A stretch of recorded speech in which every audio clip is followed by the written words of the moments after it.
Apyayantu mamangani pakprana syakshu shrutramatu balamendriyani cha sarvani sarvam brahmopanishadam maham brahma nirakuryam mama brahma nirakarut anirakaranamastu anirakaranam me astu tadatmani nirateya upanishadsu brahma te mai santu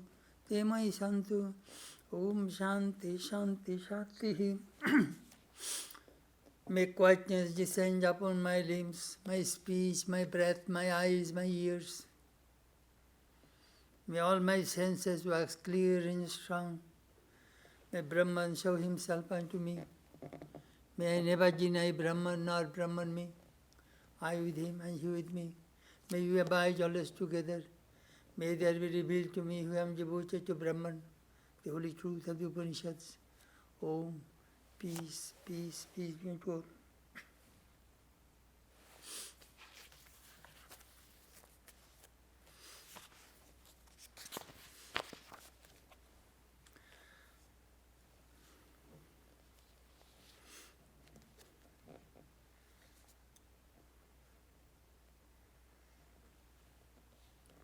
This morning our subject is Stories of Vedanta Monks, part 34. As you know, it is a series of lectures based on the second generation monks of the Ramakrishna order. Who are those second generation monks? Sri Ramakrishna's disciples' disciples. Sri Ramakrishna's disciples are the first generation, and next generation his disciples. They are trained by the disciples of Ramakrishna. So we are going to talk about them and how they saw the blazing fire of spirituality of Ramakrishna in the disciples. That is the topic, that is the subject. And you can learn many things from them.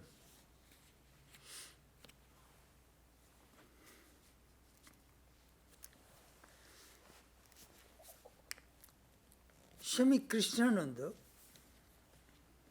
was a great evangelist and great scholar, met Sri Ramakrishna. He wrote a book, Bhakti and Bhakta. In that book, he quoted Sridhar Swami's commentary on the Gita. Vairagyena vina jnanam naja bhakti ataha sputam. Without dispassion, detachment, one cannot have knowledge or devotion.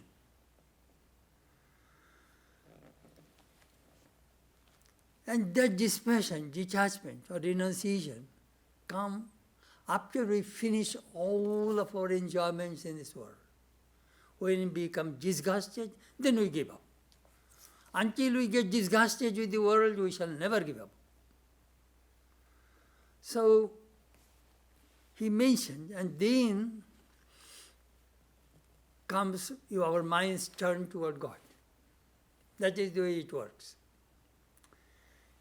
Preya, Shreya.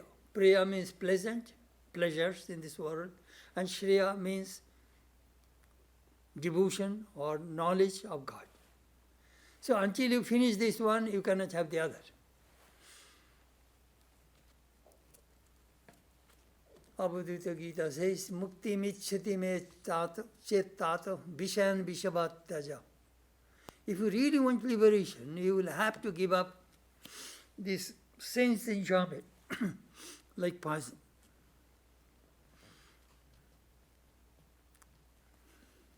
Very few people in this world want God. Krishna mentioned in the Gita, Manushyanam sahasreshu kasyid jatat siddhai jatatam api siddhanam kasyin man vetti tattvataha. Among millions of people, only few people come to a spiritual life. And among those also, only few succeed. Very few people want God. Swami Premananda told a very beautiful story.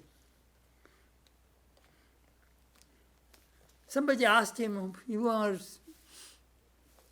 embodiment of love and devotion. Why don't you talk about devotion, love for God?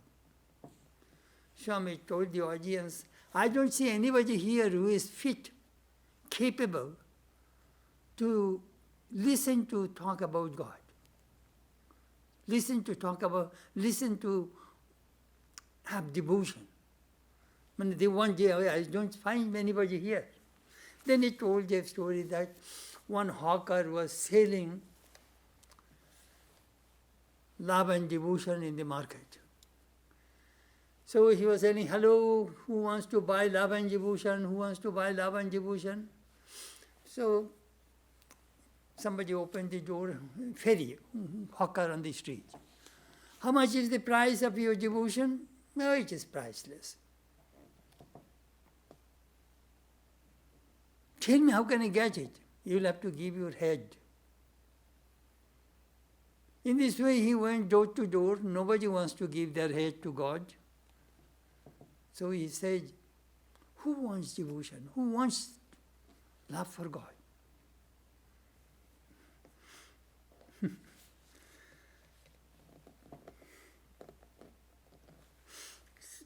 Some people want both, God and the world. Just like hot ice cream. Some part of the ice cream is very hot, some people is cold. Sri Ramakrishna teased his devotee, our Jadunath Pollik. Jadu, you really have tremendous love for money. And also you have some love for God. You are like the stone image of Ramjibanpur, which has one aspect, half of that emblem is hot, another is cold. That is a funny expression Sri Ramakrishna mentioned.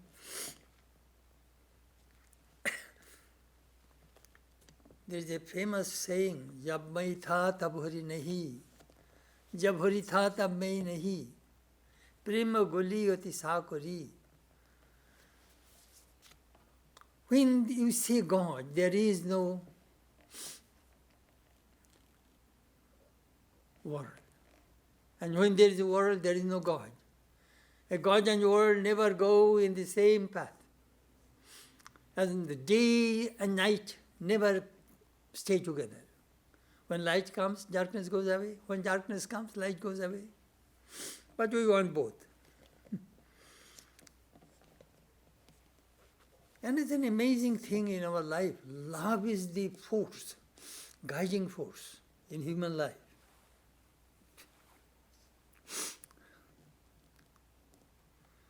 Love for the world thinks a man worldly, and again love for God makes a person spiritual. You see, love, devotion, passion, attachment, they have tremendous force, really, tremendous power.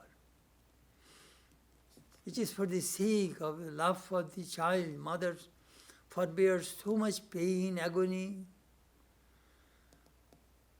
Father earns money out of love. I must provide money for my wife and children, my family.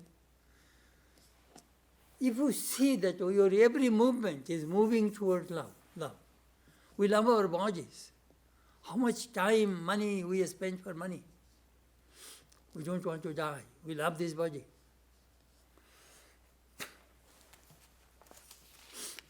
That is the reason Sri Ramakrishna said, these three attractions, love for the mother, for the child, love of the mother for the child, love of the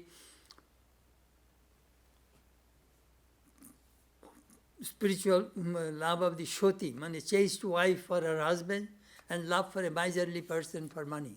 If you can connect these three attractions, you will definitely see God. Ramakrishna said that.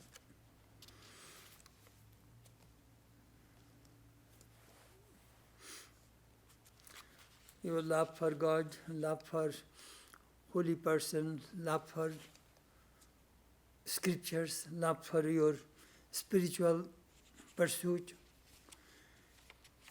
will bring peace and bliss in your life, and vice versa. If you have love for the world, love for enjoyment, you will make you worldly. We shall get suffering, pain, misery, worries, anxieties. Love for the world in the beginning very sweet, but afterwards very painful. Similarly, spiritual life in the very beginning it is very, very painful, but afterwards it is full of peace and joy. Worldly love makes the mind impure, and love for God makes the mind pure. That is the reason I asked people, in your home there is please give a little room, space for your shrine. Have very good pictures, nice, beautiful spiritual sceneries, your books, your scriptures, all should be in the shrine. You have fancy big rooms, family rooms, dining rooms, living rooms, room after room. But you should have a separate room for God, where you can take rest, where you can disconnect yourself from the world. If you do not have a separate room, give a little corner of your room. If there is no corner, give a little wall space. Bring God to your home. As I always say, Vedanta is not only Sanja religion. That you go to the church Sanja, that's it. Religion in every life, in every moment of life.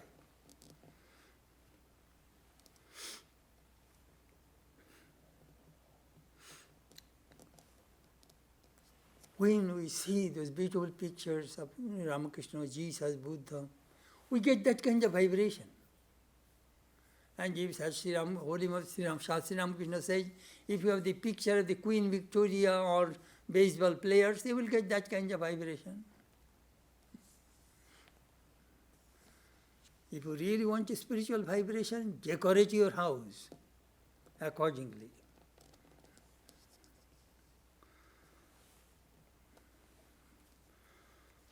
Love has definitely love is a tremendous force. Just for the sake of the country, the army, soldiers, they give their lives in the battlefield. They love their country. Love is the guiding force. As Swamiji says, if you see a Majar is martyring a person, he is doing out of love. He knows if I can kill this man, I shall get money, and that I have wife, children, perhaps I shall take care of them. Love is the guiding force.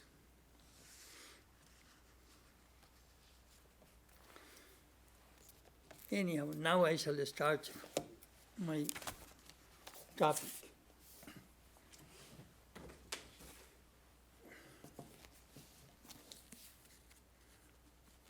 Prachin Sadhudir Katha, Stories of the Vedanta Monks, Part 2, page 247.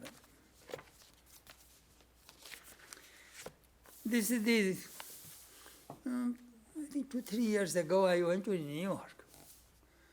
So Shadbhak Priyananda gave me some of the diaries of Bodhanandaji, who was a disciple of Swami Vivekananda and head of the Vedanta Society of New York from 1908 to 1950.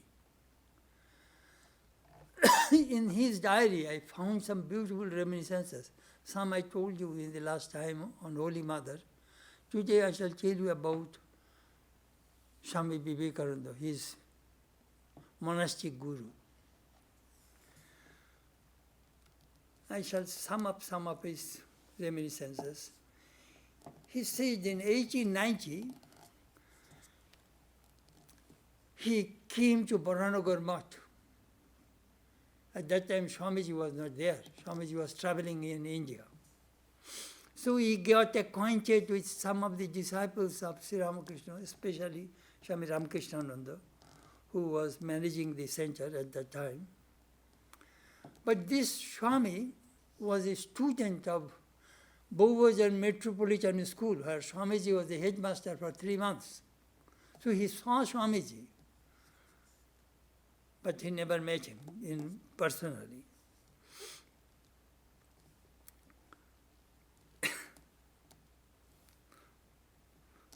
Then Swamiji returned from America in 1897. At that time, he went to visit Swamiji in Alambazar Monastery. And he said that Swamiji wanted to go to Dakshineshwar to attend the Ramakrishna festival, birthday ceremony. Well, I went with Swamiji's carriage. He still remembers. But Swamiji, seeing that vast crowd, no microphone, Swamiji tried to speak but could not speak,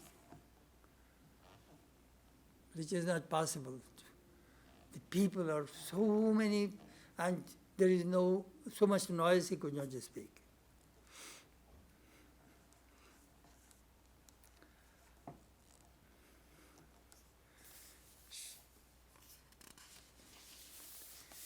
But the Swami was initiated by Holy Mother, got mantra from Holy Mother, but monastic vows from Swamiji. In 1899 May, Swamiji initiated me into sannyasa.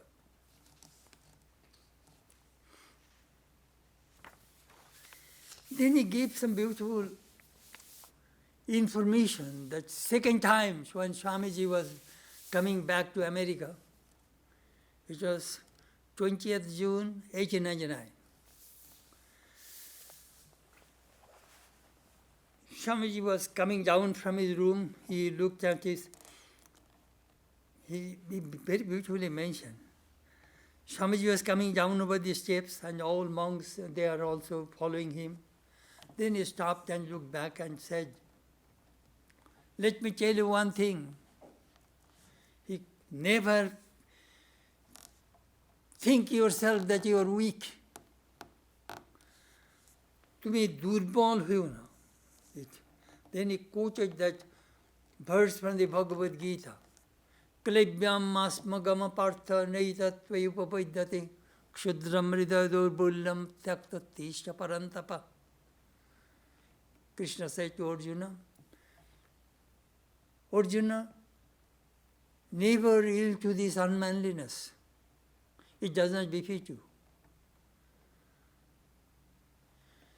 Give up this faint-heartedness.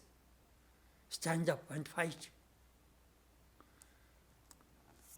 Never make yourself weak. Infinite strength of the Atman is within you. Manifest it. That is the way Swamiji defined religion. Religion is the manifestation of divinity, already in human beings. And he mentioned, watch two things. He told the monks, purity of heart and obedience to the order. These two things are vital for the monastic order. Then, on the 19th June, there was a Bhandara, feast in honor of Swamiji and Turiyananda and Sister Nivedita. These three persons came together. On that day, Swamiji gave a brief talk. Swami recorded that brief talk to the monks. I shall read it to you. It is in complete verse, volume 3. Very powerful message.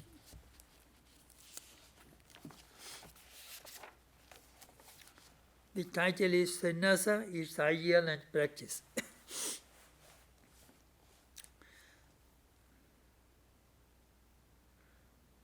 Swamiji's message was recorded in Moth Diary, 19 June 1899.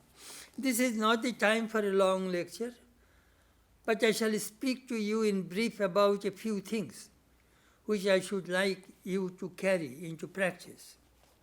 First, we have to understand the ideal, and then the methods by which we can make it practical.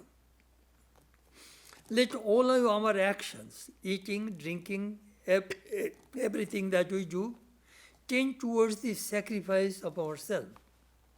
You nourish your body by eating. What good is there in doing that if you do not hold it as a sacrifice to the well-being of others?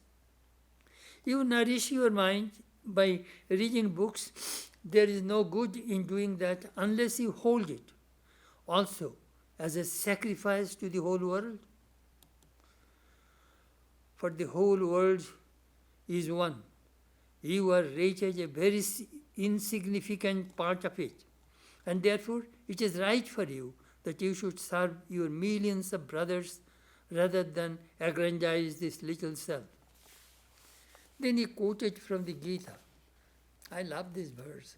Sarvata panipadam tat sarvata vokshi shiromukam sarvata shrutiman loki sarvam avrita tishtati. It is in the 13th chapter of the Gita. With hands and feet everywhere, with eyes, heads and mouths everywhere, with ears everywhere in the universe that exists pervading all. Swamiji was talking about the cosmic God. So all of our eyes, all of our hands, all of our heads, all belong to God. So serving human beings, you are serving God. That's what Swamiji wanted to say. Thus you must die in a gradual death. In such a death is heaven. All good is stored therein, and in its opposite is all that is diabolical and evil. Sometimes I tell people, if you work, you will die, and if you do not work, you will die. You better work for the Lord. Then as to the methods of carrying the ideals into practical life, first we have to understand what we not have that any impossible ideal. An ideal which is too high makes a nation weak and degraded. This happened after the Buddhistic and the Jain reforms. On the other hand, too much practicality is also wrong. If you have not even a little imagination, if you have no ideal to guide you, you are simply a brute. So we must not lower our ideal, neither are we to lose sight of practicality. We must avoid the two extremes. In our country, the old idea is to sit in a cave and meditate and die. To go ahead of others in salvation is wrong. One must learn sooner or later that one cannot get salvation if one does not try to seek the salvation of his brothers. You must try to combine in your life immense idealism and immense practicality. You must be prepared to go into deep meditation now. And next moment, you must be ready to go and cultivate these fields. Swamiji said, pointing to the meadow of the monastery, you must be prepared to explain the difficult intricacy of the scriptures now, and next moment to go and sell the produce of the fields in the market. You must be prepared for all menial services, not only here, but elsewhere also. In the way Swamiji went on, lastly, he was talking about man-making religion. So you must have a deep regard for the Sangha, for the order. There is no place for disobedience here. No disobedient members here. You must turn them out. There must not be any traitors in the camp. You must be as free as the air and as obedient as this plant and dog. Anyhow, Swamiji gave a very beautiful pep talk to the monks before he left. You see, in the very beginning, Vedanta monks are very free. But individual freedom is vital. We have tremendous freedom. But one person, if you are free and you want to go in your own way, you cannot produce a great thing. If you want to do something great, you need an organization. People see the activities and the greatness of the Ramakrishna Oja. There are 1800 monks. Everybody is contributing something to the Oja. That is the reason this Oja looks great. And these people are completely dedicated, learned. They gave their lives, their everything for the sake of Sri Ramakrishna. That is the reason this Oja is very vibrant. That's what Swamiji wanted to say.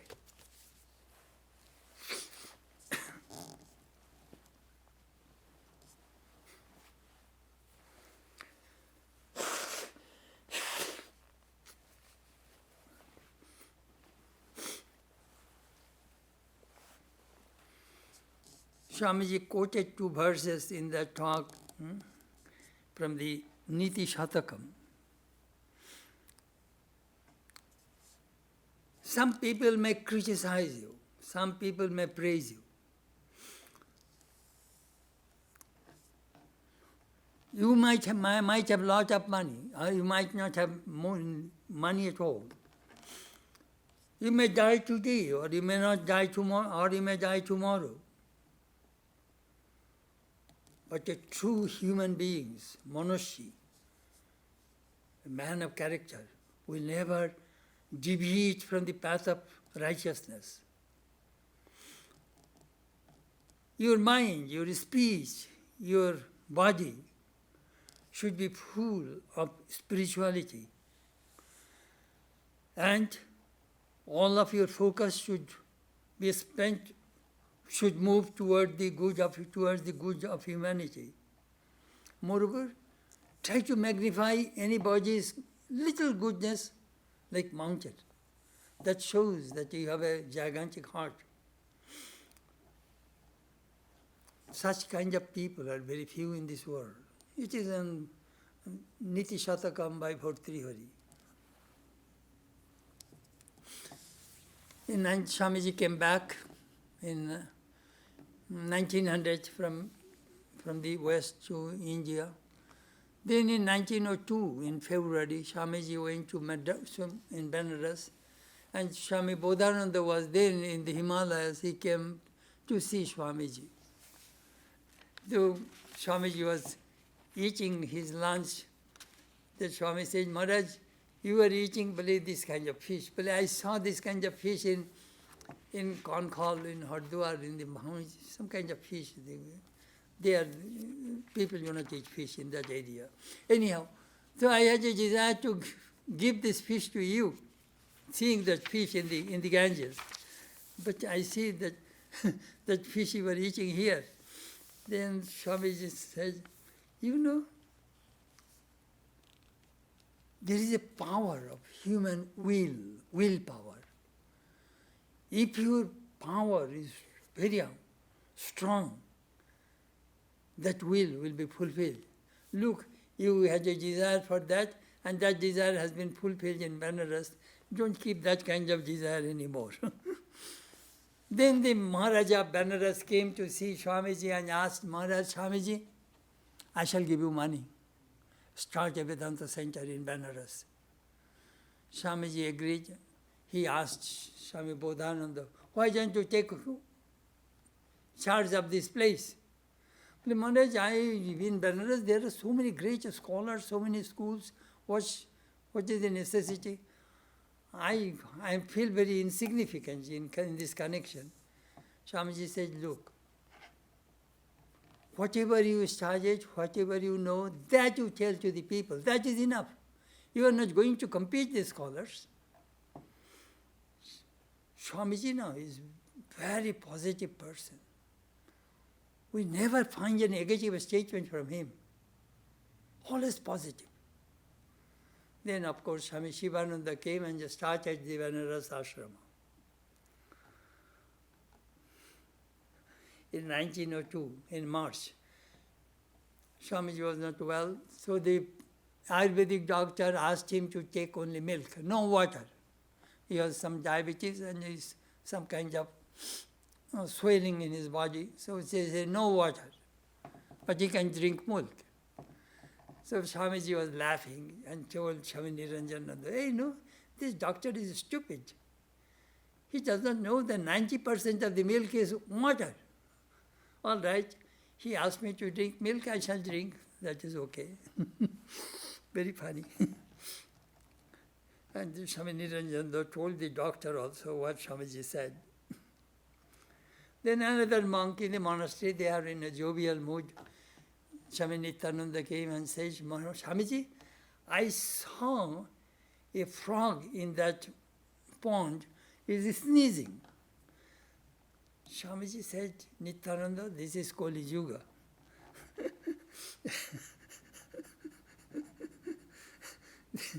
The frog is sneezing.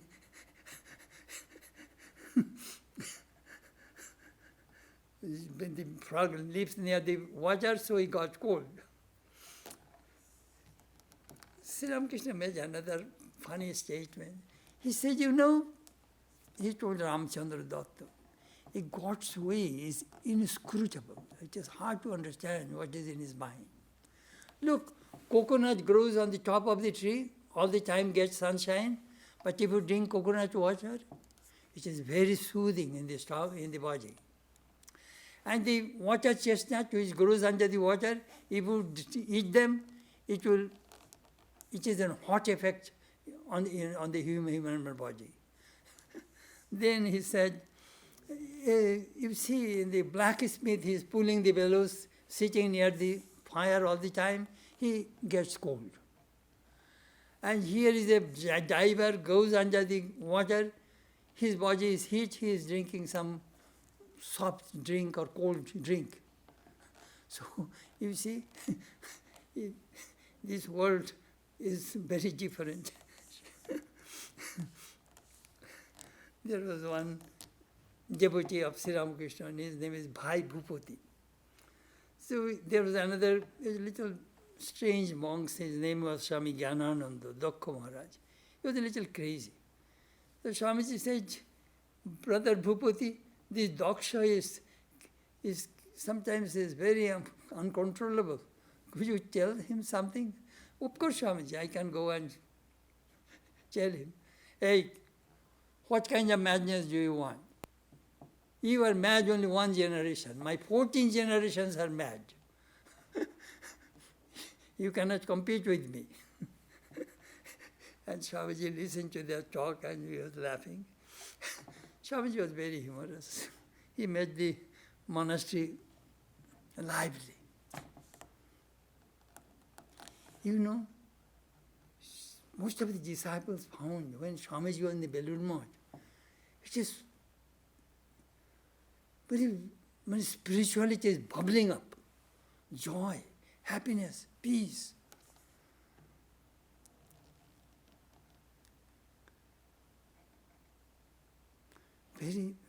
And when he leaves Belur Math, again it becomes a little dark. How human beings can change atmosphere of the place and the people. Amazing. That atmosphere we must create in our house, through our study, through our meditation, through our prayer. Another story, I think I might have told you many times. In 1992, I was in Paris. I went to give a lecture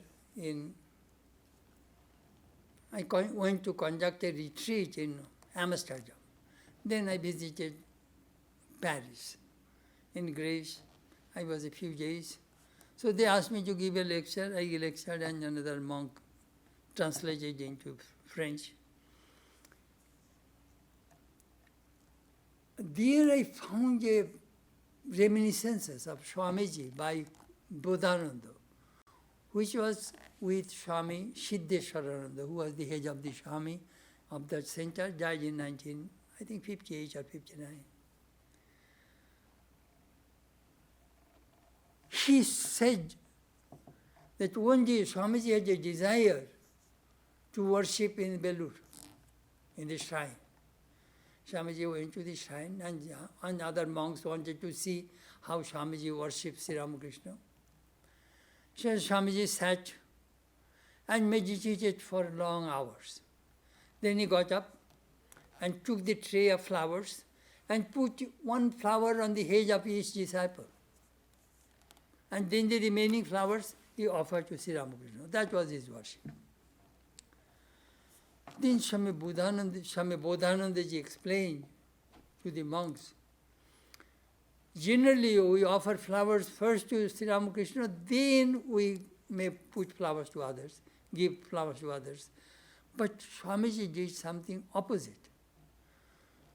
Then he explained, Swamiji saw that Sri Ramakrishna dwells in the hearts of each person, in each of his disciples. So he worships Sri Ramakrishna in human bodies first, and then he worships Sri Ramakrishna on the altar. That is a beautiful way we can think that how Sri Ramakrishna, Swamiji demonstrated how to worship the living God. Worship the living God. Love them and serve them.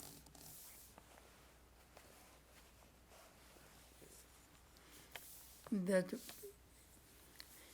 I think I told you another story of Swami Bodhananda.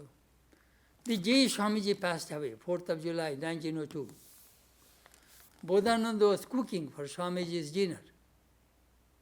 Swamiji went for a walk, came back, and had a cup of tea under the mango tree on the Belur Math courtyard.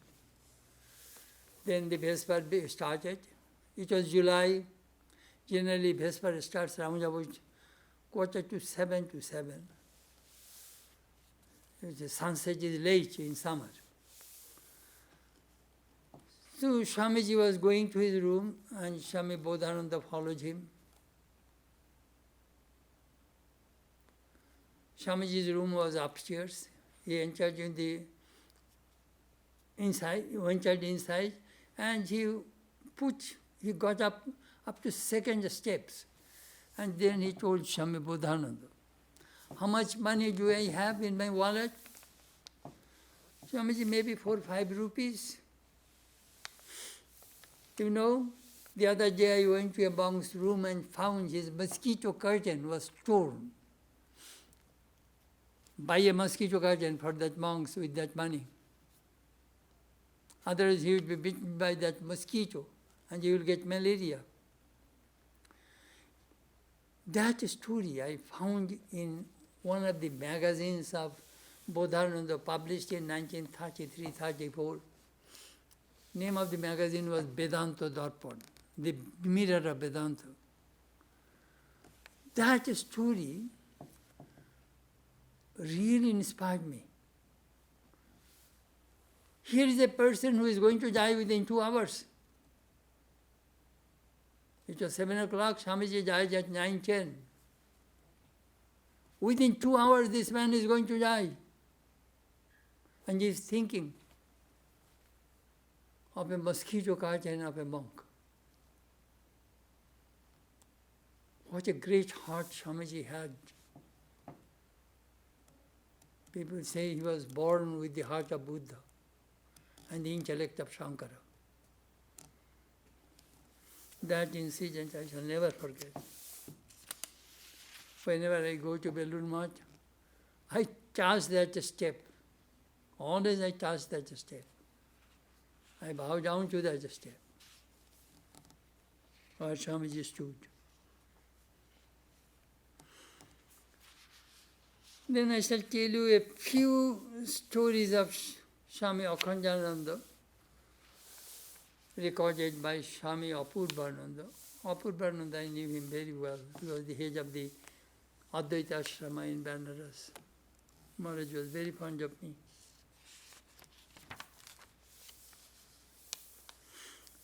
He was an attendant of Mahapurush Maharaj. He was an attendant of Swami Vijnananandaji and also sometimes to Swami Akhandanandaji. Akhandanandaji did not live in Belur Math, he lived in Murshidabad.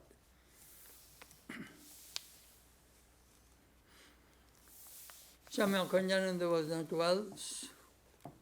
That was a very poor center, orphanage.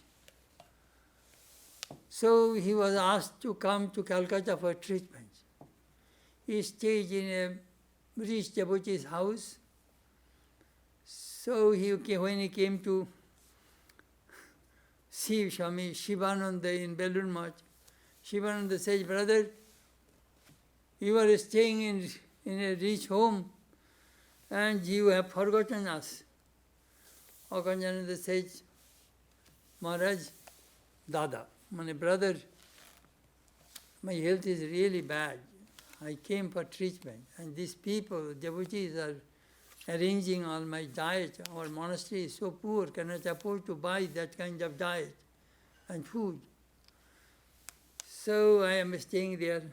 Immediately Mahaprabhu says, "Hey, buy some good fish and some sweets and some other things and give him a nice meal." This little incident reminds me that Sri Ramakrishna tied his disciples with a cord of love. How much love, respect, feeling for each other. That makes life goes. In our family life, in our monastic life, we must have that kind of feeling for each other. Then Swami Akhandananda ji, whenever he would come to Belur Math, sometimes he would stay a couple of weeks. And all monks would go to him and he would tell the stories and incidents about Sri Ramakrishna.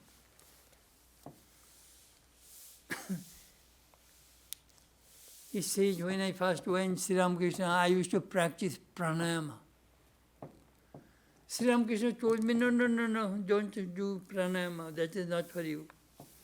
You practice japam and meditation, especially on Tuesdays and Thursdays and Saturdays, those very auspicious days. You will get good results very soon.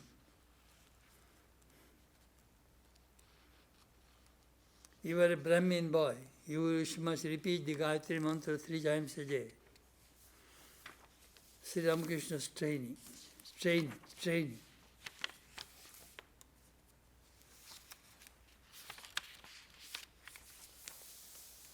He found one monk was walking through the courtyard of the monastery, wooden sandal, and making noise. Swami stopped him and said, "Hey, why don't you make so much noise? Sometimes we get some rubber tire, our cart tire, those who are rejected, they cut some pieces and with a nail hit it at the bottom of the wooden sandal so that when you walk it will not make any noise." I saw many of my friends had that kind of wooden sandal. I remember, do you know my shoes in Belur Math? In Advaita Ashrama? I bought a pair of sandals made from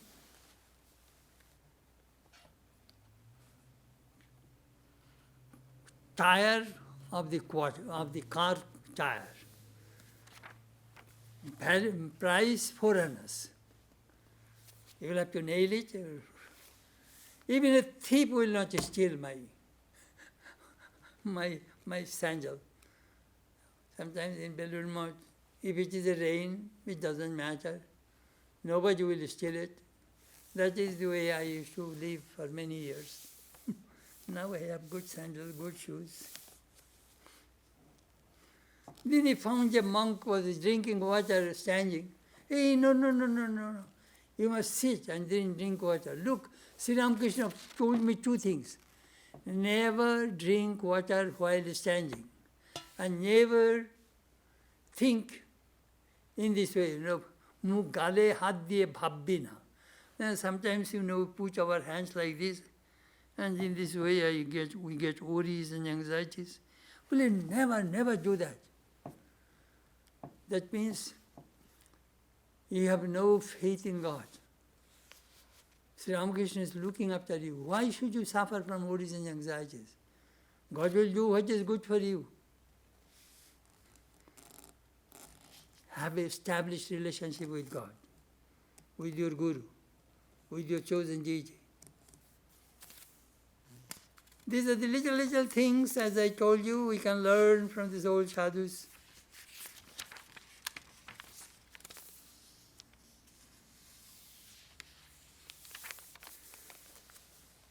The problem came in 1936. Swami Akhandananda was the president. Bas. Do you know what happened? They wanted to publish the souvenir with president's address. So all monks went and asked, Maharaj, we need your address. No address. Ramakrishna is infinite God. No address. No, he doesn't have any birthday. The centenary, all these things are not right. He is infinite, eternal. They requested and requested, he made it not right. So Mary MacLeod went to Sargachi, 110 miles from Calcutta, by train, to get the message from the president. He did not give it. My message is, Sri Ramakrishna is eternal, infinite, he does not have any birthday or centenary, nothing. All those things are means that you are limiting the infinite. Bas came. Then at night, Sri Ramakrishna appeared before him. Hey Ganga! His name is Gangadhar Maharaj. These people are asking a message, why don't you give a message to them? But immediately I got up and I, an old man, I found some pen and paper with the hurricane lantern. I started to write. Master told me what to write. And that message came when the book was almost published. Anyhow, Ramakrishna's disciples are different. They had direct contact with their Guru.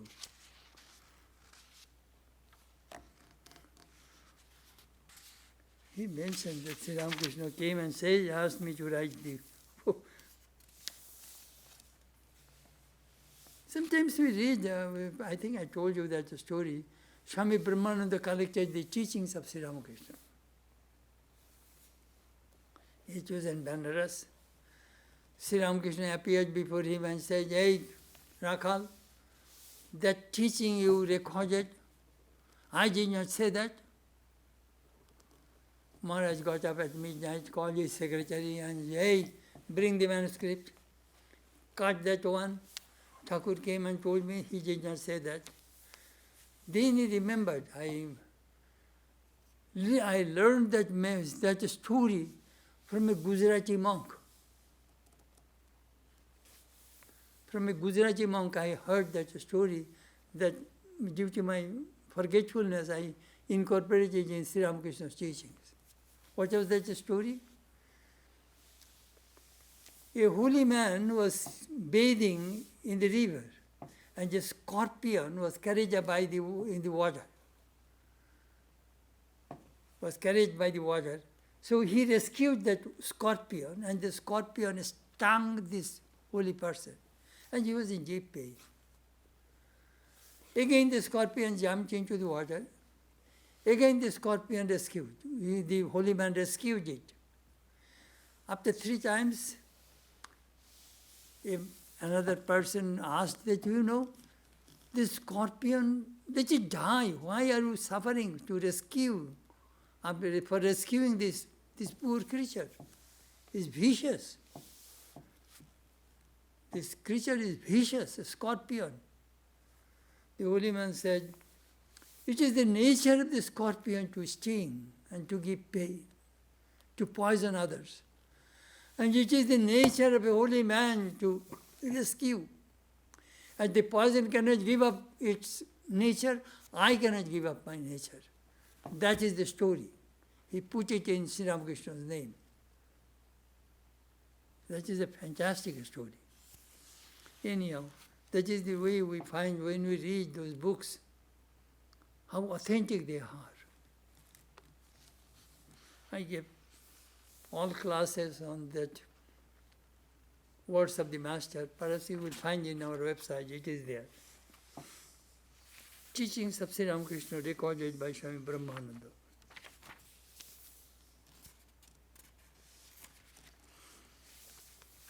Swami Akhandananda is the first monk of the Ramakrishna, started the relief work.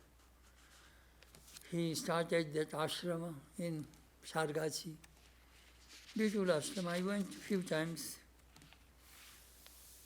He planted so many trees, plants, flowers. He has, I think, 100 acres of land. Beautiful. Beautiful ashrama. If anybody wants to go in India, visit that ashrama. Next reminiscences of Swami Akhandananda by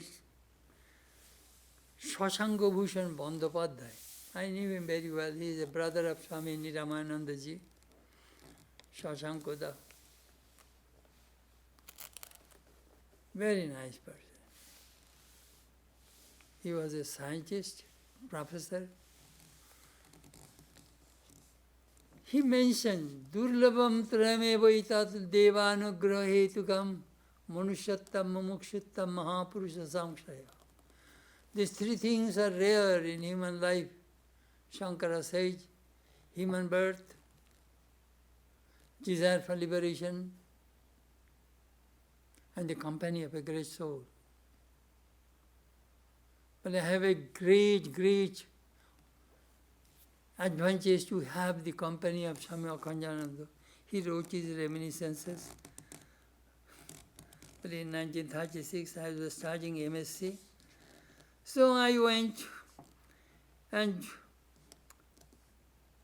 to Udbodhan and met Raj Bihari Maharaj, Swami Arupananda, mother's disciples and mother's attendant. Arupananda, he was this Shashankada was a student. So Raj Bihari Maharaj told him, hey, have your initiation from Swami Akhandananda. Well, I was hesitant.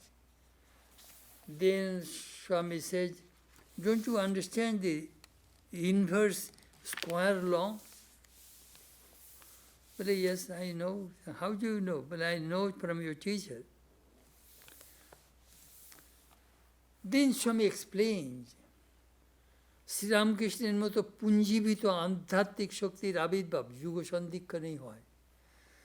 The spiritual dynamo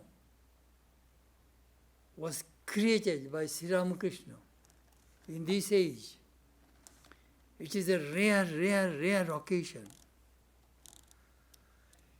And that blazing fire is then on.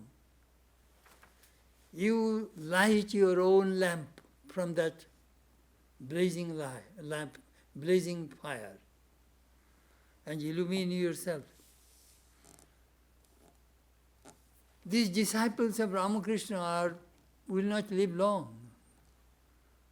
I'm talking about 1936. Swami Akhandananda died in 37, Vigyanananda died in 39, 38, and Abhidananda died in 1939. The three disciples are left at that time. And this Swami Akhandananda was then president. So this Swami Arupananda forced him to go to Sargachi, 110 miles from Calcutta, to have initiation. And his elder brother, Swami Niramananda, he was a very learned monk. He was an editor of Udbodhan, president of Udbodhan. I knew him very well. He was very fond of me.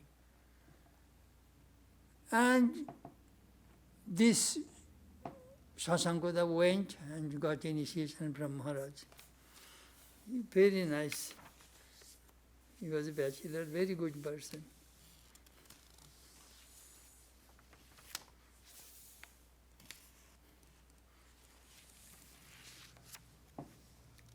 He initiated, selected his chosen deity, then taught him how to meditate in the heart, on the head. Know for certain the goal of human life is to realize God. God, Ishto, your chosen deity, your Guru are one.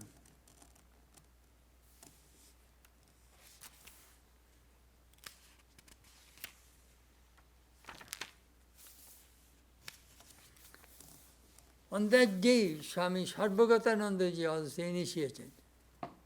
Both Swami Sarvagatananda was then a brahmachari, went with Shashanko Bandhavadhyaya to Sargasi.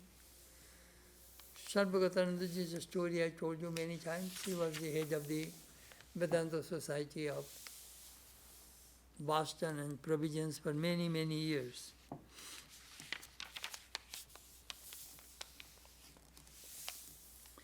And I went with my rosary. I told Maharaj, please sanctify my rosary. Maharaj sanctified and told me, job ke, let me, নিত্য জপ করবে, একদিনের জন্য জপ বাদ না হয়, মালা যেন উপসী না থাকে। You must repeat mantram with this rosary every day. And rosary always should be fed. You see, this is the Indian tradition. Suppose you are sick, your rosary may be in a small container, and generally they keep rosary in a small container under the pillow. So when you are sick, take it and repeat the mantra while lying down. Every day you must feed your rosary. That is the rule. You know, this kind of spiritual connection comes from the tradition. These are the custom. Then he told him, you take responsibility of your parents so that your elder brother could be a monk. Whatever you order, Maharaj, I shall do it. So Swami became a monk and he remained monk with white cloth, never married. Very good person.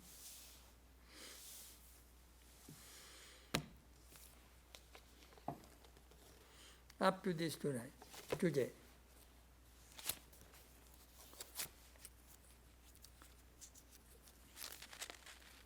We do not get all a big powerful message every day, but these little incidents, episodes of other spiritual seekers help us. We learn so many traditions, so many peoples. We learn spiritual things from many, many people. That is the way I always say that you have two types of guru, Diksha Guru, Shiksha Guru. Diksha Guru means the guru who gave you mantra. That is vital and prominent. That you must hold it all through your life. But Shiksha Guru, the guru which give you teachings, various aspects of your life, about your spiritual life, every life. The Shiksha Guru could be many. Think of that from your kindergarten to the university, how many hundreds and hundreds of gurus, teachers you had. You learned from each one of them. Nowadays, perhaps you don't remember all of them. Similarly, learned from all.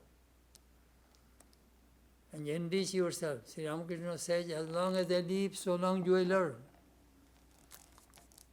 The person who says, I have nothing to learn, he is dead, Swamiji said.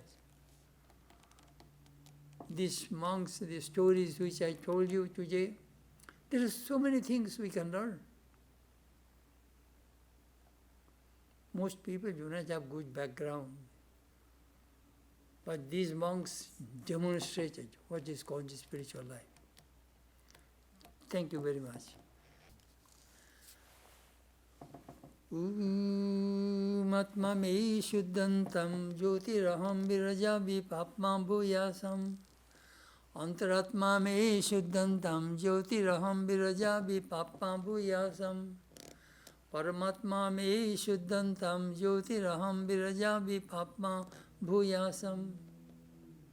Om Shanti, Shanti, Shanti. May my body become pure. May I be free from impurities and ignorance. May I realize myself like right divine. May my mind become pure. May I be free from impurities and ignorance. May I realize myself as the light divine. May my soul become pure. May I be free from impurities and ignorance. May I realize myself as the light divine. Om, peace, peace, peace be unto all.